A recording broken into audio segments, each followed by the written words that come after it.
अगले 50 दिन मैं फॉलो करने वाला हूँ famous neuro scientist doctor Andrew Huberman की प्रोडक्टिव मॉर्निंग रूटीन, ताकि इस साल फाइनली मैं अपना हार्डेस्ट एकेडमिक कमबैक ला पाऊँ, because I am just another average student. वैसे मैं अग्निक अभी अगरतला गवर्नमेंट मेडिकल कॉलेज के MBBS फाइनल ईयर में हूँ और अपनी इस जर्नी को वीडियो के फॉर्म में डॉक्यूमेंट कर रहा हूँ। एंड आई प्रॉमिस 50 दिन बाद जब हमारे फाइनल ईयर के रिजल्ट्स पब्लिश हो जाएंगे तब ये वीडियो अपलोड होने वाला है। और अगर एकेडमिक कमबैक नहीं हुआ तो मैं बुरी तरह पब्लिकली ट्रोल होने वाला हूँ, क्योंकि मेरे वीडियोस मेरे पेरेंट्स, रिलेटिव्स, दोस्त, जूनियर, सीनियर और इवन मेरे कॉलेज के प्रोफेसर्स भी देखते हैं। So wish me luck. इससे पहले कि मैं आपको रूटीन के बारे में बताऊँ, ये देखिए आज है जनवरी 20 और बज रहे हैं 10:40 और मैंने ये चैलेंज दिसंबर 1 में शुरू कर दिया था। तो आज है हमारा डे 1 और मेरे साथ है शुभानु। कैसा लगा आज? बढ़िया लगा, बहुत दिनों बाद मैं उठा जल्दी, वो यही बड़ी बात है। यस, अब डेली करना है। यस। आज है दिसंबर 2, 2025। हैप्पी न्यू ईयर दोस्तों। हमको हैप्पी न्यू ईयर। हाँ, हमको ये करे हुए ऑलमोस्ट 1 मंथ हो गया है और बस कुछ दिन है सैटरडे से, तो 4 तारीख से हमारे एग्जाम शुरू हो रहे हैं। तो अभी अस्ती टाइम आ गया है। अच्छे लग रहा है पर ये अपनी नींद पूरी नहीं कर रहे। और जब 17 जनवरी को हमारे प्री फाइनल एग्जाम्स खत्म हुए तो सोचा चलो स्क्रिप्ट लिख लेता हूँ, क्योंकि मैं इतना ज़्यादा प्रोक्रेस्टिनेट करता हूँ। और एक वीडियो दिसंबर में अपलोड करने वाला था, वो लेबर व्लॉग वाला वीडियो, एंड वो खत्म होने के बाद और मेरे लेजीनेस के कारण एग्जाम भी आ गया, तो इसलिए अभी शूट करना पड़ रहा है ये वीडियो। एक्जैक्टली ये लेजीनेस ही है जिसकी वजह से मैं ये चैलेंज कर रहा हूँ, क्योंकि जब से हमारे क्लासेस बंद हो गए हैं मेरा पूरा दिन खाली रहता था, तो मैं 10-11 बजे से पहले उठते ही नहीं था एंड पूरे दिन फोकस भी नहीं कर पाता था पढ़ाई में और ऐसे ही पूरा दिन वेस्ट कर देता था। इसलिए मैं ये चैलेंज ले रहा हूँ ताकि मेरे दिन का एक स्ट्रक्चर हो। पिछले साल मेरे 3rd ईयर के रिजल्ट से भी मैं थोड़ा डिसअपॉइंटेड था। फिलहाल वो कहानी बाद में बताते हैं, बट जिन लोगों को एंड्रयू ह्यूबरमैन के बारे में नहीं पता उनको बता दूं, he is a well known neuro scientist and also a professor of neurobiology and ophthalmology in Stanford school of medicine. आसान शब्दों में बहुत ही ज्ञानी व्यक्ति। यूट्यूब में उनका एक पॉडकास्ट भी है ह्यूबरमैन लैब नाम, जिसमें वो विथ रिसर्च एंड एविडेंस ऐसी चीजों के बारे में बात करते हैं जिससे आपकी लाइफ बेहतर बने। तो इस वीडियो के लिए भी जो पॉडकास्ट मैंने रिफर किया है उसका लिंक डिस्क्रिप्शन में होगा। एंड एक्चुअली इस रूटीन की शुरुआत होती है अच्छी नींद से। और अब देख सकते हैं अभी बज रहे 11:03 और मेरे सोने का वक्त हो गया है, क्योंकि कल जल्दी भी उठना है। तो अभी सो जाता हूँ और फिर कल आपको रूटीन दिखाता हूँ। Good morning. 5:30 बज रहे हैं और अपने दिन की शुरुआत होगी पानी पीने के साथ, but with salt as suggested by doctor Huberman, क्योंकि सॉल्ट में जो सोडियम है वही सेम आयन हमारे नर्वस सिस्टम के एक्टिवेशन और फंक्शनिंग के लिए भी रिस्पॉन्सिबल है। तो ये सॉल्ट हमारे नर्वस सिस्टम को एक पुश देने का काम करता है।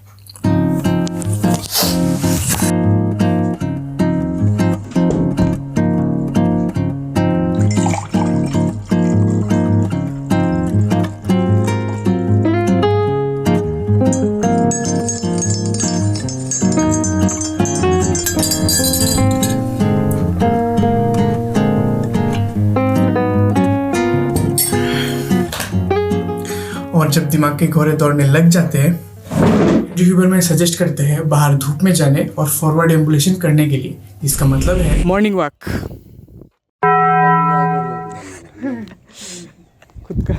खुद देख रहा है। अच्छा, खूब बढ़िया किया। पर मैं अकेला नहीं हूँ, मेरे साथ है मेरे दोस्त शुभानु। अच्छा, ये चलते हैं। जब हम दौड़ते या चलते हैं और जब चीज़ें हमारे आंखों के साइड से पास होती है, हम ट्रिगर करते हैं एक प्रोसेस को जिसे बोलते हैं ऑप्टिक फ्लो। जिससे होता ये है कि हमारे ब्रेन का एक एरिया एमिगडाला, जो रिस्पॉन्सिबल है डर या एंग्जाइटी के जनरेशन के लिए, उसकी फायरिंग सप्रेस या कम हो जाती है। तो उसकी वजह से दिमाग शांत हो जाता है।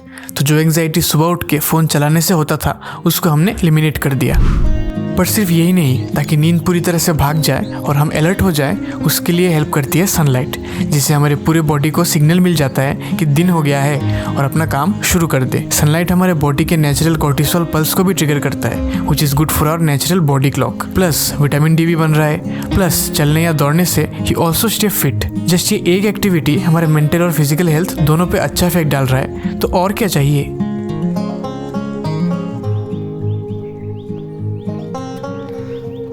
रनिंग, वॉकिंग और सनलाइट लेने के बाद अब बारी है ठंडे पानी से नहाने की। पर कोई पागल ही होगा जो जनवरी में 7 बजे इस टेम्परेचर में नहाएगा। मैं हूँ वो पागल, मैं लूँगा।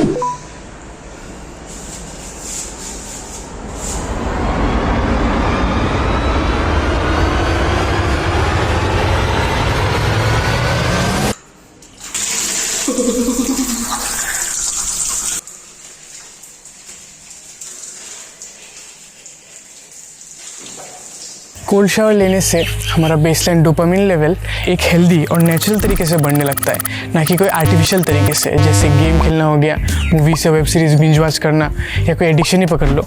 तो इसकी ज़रूरत क्या है, क्यों इतना टॉर्चर देना खुद को? वो इसलिए क्योंकि डोपामिन ये हमारे ब्रेन का फील गुड केमिकल हमारे रिवार्ड सर्किट से जुड़ा है। तो इससे होता ये है कि हमारा मोटिवेशन और ड्राइव बढ़ जाता है कोई काम करने के लिए। मेरे केस में पढ़ाई। ट्रस्ट मी, एक बार कोल्ड शावर लेके देखो, बहुत मज़ा आएगा। I mean, इसके बाद तो हमें जागे हुए ऑलमोस्ट 2 घंटे हो गए हैं। उससे क्या फ़र्क पड़ता है? वो डॉक्टर एंड्रयू हुबरमैन सजेस्ट करते हैं पढ़ाई या डीप वर्क करने का सबसे बेस्ट टाइम आपके टेम्परेचर मिनिमम, यानी कि जब आप जागते हो उससे 2 घंटे पहले जो टाइम होता है उससे 4-5 घंटे बाद का टाइम है। मतलब for me it's around 8 to 8 जब आपका बॉडी का टेम्परेचर राइज हो रहा होता है।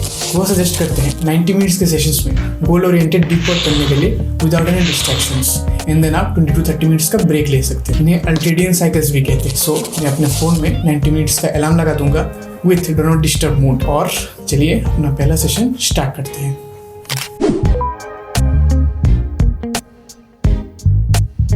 पता नहीं किसी ने नोटिस किया होगा कि नहीं, बट मैंने सुबह कुछ खाया नहीं। वो इसलिए क्योंकि मैं इंटरमिटेंट फास्टिंग कर रहा हूँ, यानी जब आप 16 घंटे के लिए कुछ नहीं खाते और इस 8 घंटे के विंडो पीरियड में अपना खाना खाते हो। एंड्रयू हुबरमैन बोलते हैं कि जब आप इंटरमिटेंट फास्टिंग करते हो तब इन एडिशन टू वेट या फैट लॉस आपका फोकस और अटेंशन भी बढ़ता है। बट मैं यूजुअली इसका एक माइल्डर वर्जन फॉलो करता हूँ, जहाँ मैं 14 आवर्स का फास्ट रखता हूँ और बाकी के विंडो पीरियड में अपना खाना खाता हूँ। तो मेरे पहले सेशन के बाद जब मेरा 20 to 30 मिनट्स का ब्रेक चल रहा होता है, तब मैं कॉफी के साथ बिस्कुट से कुछ स्नैक्स खाता हूँ यूट्यूब देखते देखते। बट सावधान, अगर आप उठने के एकदम बाद ही कॉफी पी रहे हो तो एंड्रयू हुबरमैन वो मना करते हैं। वो इसलिए क्योंकि दोपहर को आपके एनर्जी लेवल्स क्रैश हो सकते हैं। तो इससे बचने के लिए आप अपने कॉफी इनटेक को उठने के 90 से 120 मिनट्स बाद डिले कर सकते हो। हाँ,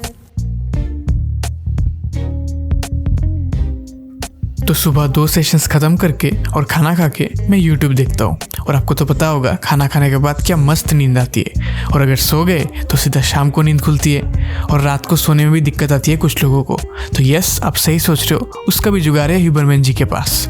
वो सजेस्ट करते हैं NHDR या नॉन स्लीप डीप रेस्ट, जिसे इंडिया में योग निद्रा भी कहते हैं। एंड ऑनेस्टली इसे करने के बाद आपको बहुत रिफ्रेश फील होता है, एंड कभी कभी सोने का मन भी करता है, बट मैं स्पीकर्स में गाना लगा देता हूँ जिससे मेरी नींद भाग जाती है। बट ये NHDR करते कैसे है? बहुत सिंपल है। यूट्यूब खोलो, 10 या 15 मिनट NHDR सर्च करो एंड लेट के जस्ट इंस्ट्रक्शंस को फॉलो करो। इससे आप मेडिटेशन के ऑल्टरनेटिव भी प्रैक्टिस कर सकते हो। मैं जो वीडियो रिफर करता हूँ उसका लिंक मैं डिस्क्रिप्शन में दे दूंगा।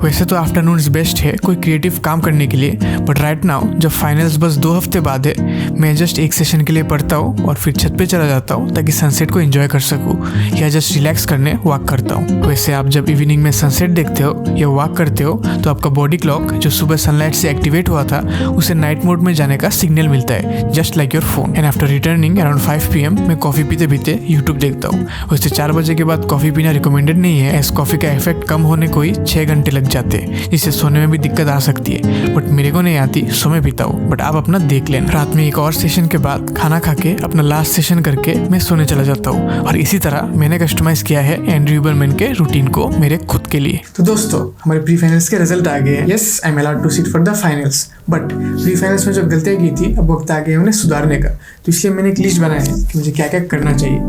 तो सबसे पहले तो जो चीज़ें रह गई हैं उन्हें मुझे ख़त्म करना है जल्दी से जल्दी। फिर प्रैक्टिकल के लिए और ज़्यादा पढ़ना है ताकि आखिर में रिवीजन के लिए टाइम बचा पाऊँ। अंत में रिवाइज भी तो करना पड़ेगा। एंड अगर आपने मेरा 100 डेज व्लॉगिंग चैलेंज वाला वीडियो देखा है तो आपको पता होगा कि मैं टू डू लिस्ट बनाने में बहुत यकीन रखता हूँ, क्योंकि इससे आपका टाइम अच्छे से मैनेज कर पाते हो। तो इसलिए मैंने कल के लिए टू डू लिस्ट बनाए हैं कि मुझे कल मेडिसिन ख़त्म करना है। ये 3 टॉपिक्स, रेस्पिरेटरी, पॉइजनिंग और एंडोक्राइन में से ये टॉपिक्स। बहुत कम टाइम बाकी है, तो कल मुझे मेडिसिन ख़त्म करना ही होगा। तो चलिए मिलते हैं कल। The next day. Tomorrow for sure. 2 दिन लग गए, but I am finally done with medicine. Under estimate कर लिया था इतने सारे टॉपिक्स को, 1 दिन में ख़त्म कर लूँगा। वाह। एनीवेज, अभी मैंने सर्जरी के लिए सेम टॉपिक्स बना लिए कि क्या ख़त्म करना है। अभी और मूड नहीं कर रहा, अभी सो जाता हूँ, पर उससे पहले आज जो पढ़ा है उसको मैं रिवाइज कर लूँगा, ताकि कल जब रनिंग के बाद हम वॉक कर रहे होंगे तो शुभानु को मैंने जो आज पढ़ा है वो समझाऊँगा। इसे फाइनमैन टेक्निक भी कहते हैं, और इससे होगा ये कि उसको समझाने से उस टॉपिक के प्रति मेरा अंडरस्टैंडिंग और स्ट्रांग होगा और उसको एक ओवरव्यू मिल जाएगा उस टॉपिक के प्रति। तो जब वो पढ़ेगा उसको आसानी होगी। इन द सेम वे उसने भी जो पढ़ा होगा वो मेरे को समझाएगा, तो दोनों का ही बेनिफिट हो रहा है इससे। एंड गाइस, मुझे रियलाइज हुआ कि मैंने एकेडमिक कमबैक तो बोल दिया है, बट मैंने डिफाइन नहीं किया है कि एकेडमिक कमबैक किस चीज़ से होगा। So for me academic comeback will mean crossing 70% grades, मतलब 70% के ऊपर लाना चाहिए। अब आप बोलोगे क्या यार 70%, 100% तो होना चाहिए मिनिमम, क्या ये चिंदी सा स्कोर क्या कमबैक करेगा। एक्चुअली ये मैंने सेट किया है पिछले साल और इस साल के जो टॉपर्स थे उनका स्कोर देख के। They scored around 75% around, so I think getting around that will be good enough. And besides that, the highest I have scored in my MBBS is 64.2%, वो भी थर्ड ईयर में, जबकि बहुत मेहनत किया था मैंने। ऐसा क्यों बोल रहा हूँ, ये आप मेरा वो 100 days लॉगिंग चैलेंज वाला वीडियो देख सकते हो। इतने मेहनत करने के बाद क्या लगता है, मार्क्स तो ज़्यादा मिले होंगे वैसा लगता था मुझे, बट सेकेंड ईयर में मुझे मिले थे 62.1% और अभी 64.2%, मतलब जस्ट 2% इंक्रीज। हाँ, बहुत दिल टूट गया था मेरा थर्ड ईयर के रिजल्ट के बाद। तो आप सोचोगे क्या यार ग्रेड से क्या ही फ़र्क पड़ता है क्या, तो भी वेल जब आप एक्टिवली ट्राई करते हो ग्रेड्स लाने का और तब भी नहीं आते, then you doubt yourself कि क्या गलत कर रहा है तू। उसके बाद भी जब आप देखते हो किसी को कि आपसे कम मेहनत में वो आपसे 5 times रिजल्ट ला रहा है, देन यू वंडर कि शायद मेरी टेक्निक में कुछ गलत होगा, शायद स्ट्रेटेजी चेंज करना पड़े। वैसे पूरे साल मैंने पढ़ाई किया है, क्लिनिक्स भी अटेंड किया है, कोचिंग के लेक्चर्स भी देखे, MCQs भी सॉल्व किए, वो पिछले साल भी किया था, बट इस बार इस आखिरी के 50 दिन में थोड़ा स्ट्रेटेजी को भी चेंज किया है। सो अगर ये वर्क करता है तो आपको तो पता चल ही जाएगा वीडियो के एंड में। मुझे नहीं पता कि क्या होने वाला है फ्यूचर में, मैं थोड़ी कोई अंतर्यामी हूँ। And if it works, if you want, मैं उसके ऊपर एक अलग से वीडियो बना सकता हूँ कि क्या स्ट्रेटेजी चेंज किया है मैंने, क्या स्ट्रेटेजी अपनाया है मैंने उसके बाद। हेलो गाइस, तो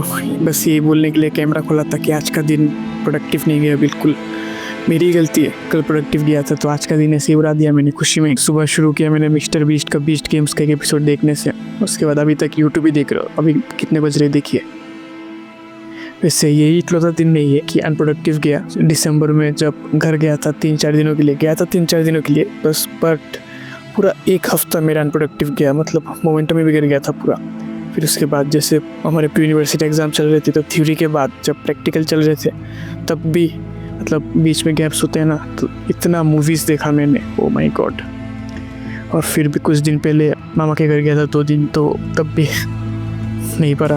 फिर जैसे आज का दिन हो गया, तो आते रहते हैं ऐसे दिन, बट इट्स इम्पॉर्टेंट कि हम आगे बढ़ते रहे। सो अभी क्या करूँगा, अभी लॉग बुक लिख लेता हूँ, थोड़ा तो प्रोग्रेस होगा, फिर उसके बाद टाइम रहता है तो पढ़ूँगा, वरना कल से फिर से शुरुआत करते हैं। Let's go. तो दोस्तों इट्स फाइनली टाइम, आज है February 6 और बज रहे हैं 10:24 और अभी निकल जाऊँगा मैं। फ़ोन घर पे रख के जाऊँगा मैं अभी, क्योंकि वहाँ फ़ोन अलाउड नहीं है, मेटल डिटेक्टर्स लगाए हुए हैं। एनीवेज हाँ, आज सुबह नहीं गए हम मॉर्निंग वॉक में ऑब्वियसली। हाँ, और कुछ क्या बोल रहे हो अभी समझ में नहीं आ रहा है। एग्ज़ाम के बाद आके मैं डेली आपको अपडेट दूंगा। Bye, wish me luck. Done with medicine paper 1 और हाँ अच्छा ही गया, पर एक चीज़ का मुझे रिग्रेट हो रहा है कि काश थोड़ा अच्छे से मैं लिखने का प्रैक्टिस कर लेता तो अच्छे से सजा के लिख पाता। मतलब लिखा है पर मतलब दिखने में उतना सुंदर नहीं है। एनीवेज कैसे समझ में नहीं आ रहा है। कल पेपर 2 है, कोई गैप नहीं है, तो आज पढ़ना पड़ेगा और क्या ही करूँगा। और अब ये लिख के प्रैक्टिस करने का टाइम भी नहीं है, पहले करना चाहिए था। मतलब सब कुछ चीज़ों में क्या, सब कुछ हर टॉपिक में तो नहीं, पता नहीं है असल में सब कुछ के लिए लिख के प्रैक्टिस करना पॉसिबल नहीं लगता। क्या बोल रहा हूँ। वैसे अभी मैं क्या कर रहा हूँ कि सब कुछ जितने टॉपिक्स लिख के रखे हैं मैंने पढ़ने के लिए, वो सब मैं ऐसे देख रहा हूँ और रात तक ख़त्म करने की कोशिश कर रहा हूँ, ताकि कल सुबह उठ के फिर से थोड़ा देख पाऊँ। जितना याद से क्या, अभी और कर ही क्या सकते हैं ना। तो वही ऐसे ही पढ़ाई चल रही है अभी मेरी। मतलब मेन इतना दिन जो पढ़ा है वही असल में काम में आ रहा है। एनीवेज ठीक है, कल मिलते हैं पेपर 2 के बाद। So we are finally done with medicine paper 2 और इसी के साथ मेडिसिन थ्योरी पेपर ख़त्म। वाओ, और अब अगले 2 दिन बंद है, उसके बाद है सर्जरी पेपर 1 और उसके बाद पेपर 2। तो हाँ, आज अच्छा गया। आज शायद पहली बार ऐसा हुआ कि कोई पेपर टाइम के 15 मिनट पहले ही खत्म हो गया।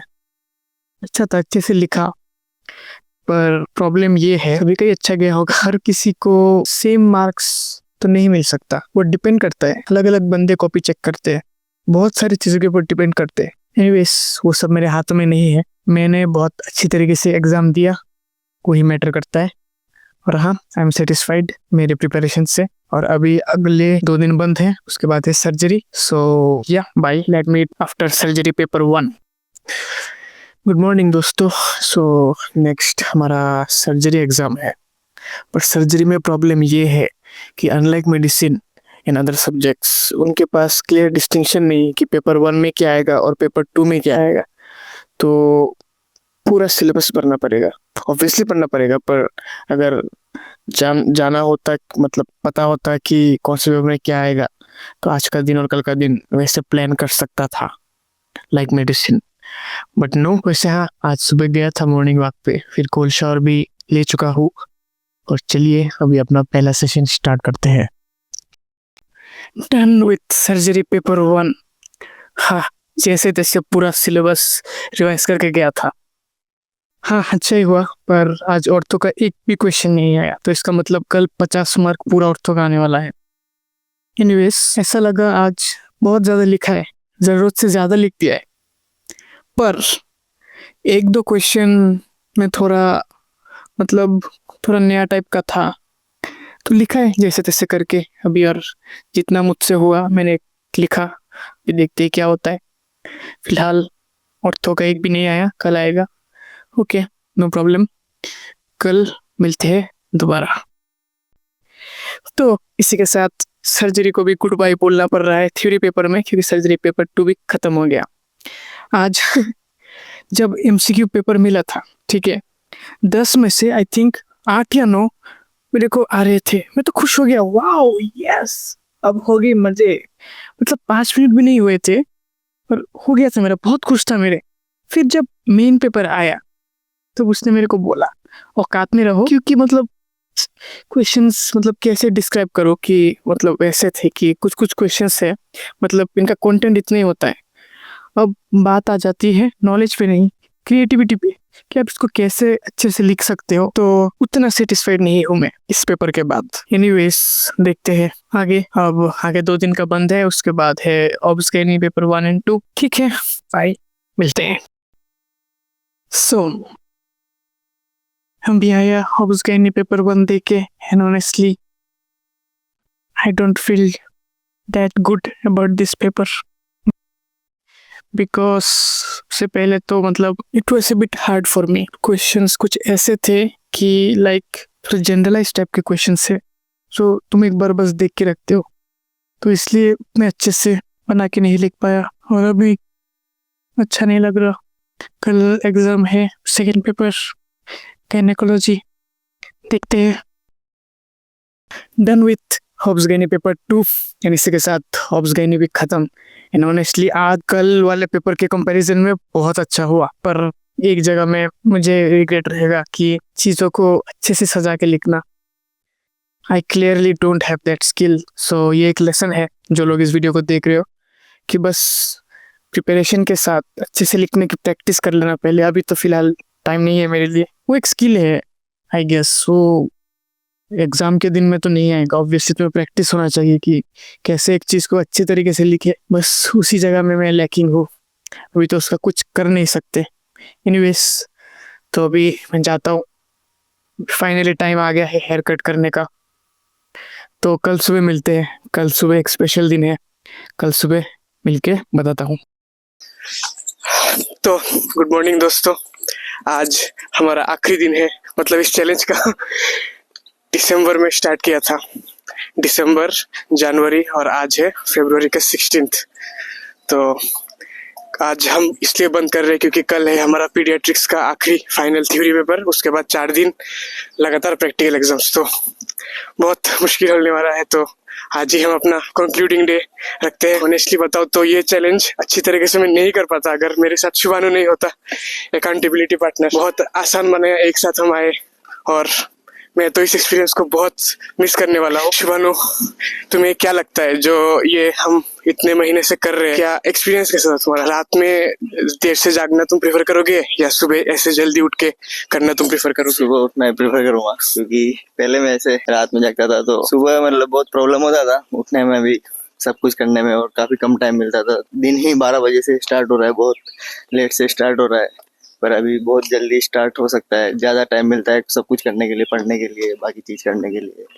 और जो डेली रूटीन होता है तो वो सब काम हम कर सकते, कुछ ऐसा कॉम्प्रोमाइज नहीं करना पड़ता किसी चीज के साथ। आगे अच्छा है, पहले से बहुत अच्छा है।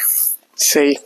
और एक चीज, हमारा इस चैलेंज का मेन मकसद ये था कि हमारे स्टडी को इम्प्रूव करना। उसके बारे में क्या बोलोगे कि पिछले साल से इस साल तुम्हारा स्टडी में इम्प्रूवमेंट देखने को मिला है कि नहीं? पिछले साल इस साल में मतलब रात दिन का अंदर है। अभी तक पिछले 3 सालों में इतना कुछ ज्यादा पढ़ा नहीं कभी, पर इस साल बहुत ज्यादा अच्छे से, थोड़ा लास्ट के 3 महीने में बहुत अच्छे से थोड़ा पढ़ पाया। कंसिस्टेंट भी रहा, वो भी सबसे अच्छी बात है कि हर दिन थोड़ा थोड़ा कुछ ना कुछ करके पढ़ा। किसी दिन बुरा भी गया तो, पर हर दिन कुछ ना कुछ पढ़ा, और एक दिन में भी काफी भी पढ़े। कोई दिन अच्छा पढ़ने का होता था तो बहुत अच्छा रहा वो। नाइस। अभी प्रैक्टिकल के टाइम में आपको थोड़ा दिखाएंगे कैसे एग्जाम चलता है, और फिर फाइनली जब रिजल्ट आएगा तो फिर पूरा आपके सामने होगा कि कम बैक हुआ है कि नहीं। तो मिलते हैं कम बैक के बाद, अगर हुआ तो। Tata bye bye. फाइनली हमारे थ्योरी एग्जाम्स खत्म हो चुके हैं। इन माय गॉड, आज का theory exam was by far the toughest exam for me at least। मैं हॉस्टल में रहता हूँ इसीलिए अभी मैं स्टेबल हूँ, मूड इतना खराब नहीं है दोस्तों के साथ बात करके।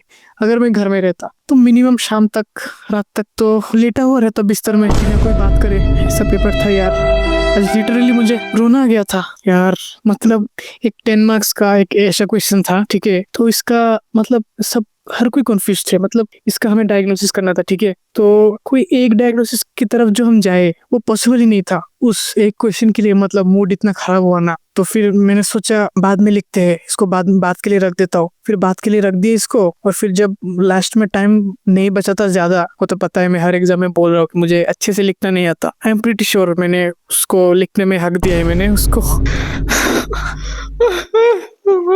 और एक एटकॉम था, ठीक है, तो हमारे एक क्वेश्चंस होते हैं, पेशेंट काउंसलिंग का क्वेश्चन होता है। तो उसमें you don't have to write about treatment, आपको बस पेशेंट को आप कैसे बोलोगे, कैसे आप काउंसलिंग करोगे पेशेंट का, वैसा लिखने होता है बना के। तो वो तो बना के लिखना होता है ऑब्वियसली, उसमें तो यूजुअली ट्रीटमेंट्स नहीं चाहिए होता है। पर ऐसा क्वेश्चन दिया, उसने भी ट्रीटमेंट लिखने के लिए बोला, और ये सेम क्वेश्चन पिछली बार आया था, ठीक है, तो मैं देख के गया पिछली बार तो आया, इस बार तो बिल्कुल ही नहीं आएगा, पर आ गया।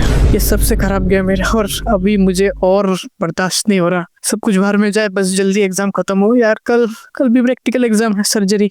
Disappointed, just 4 more days.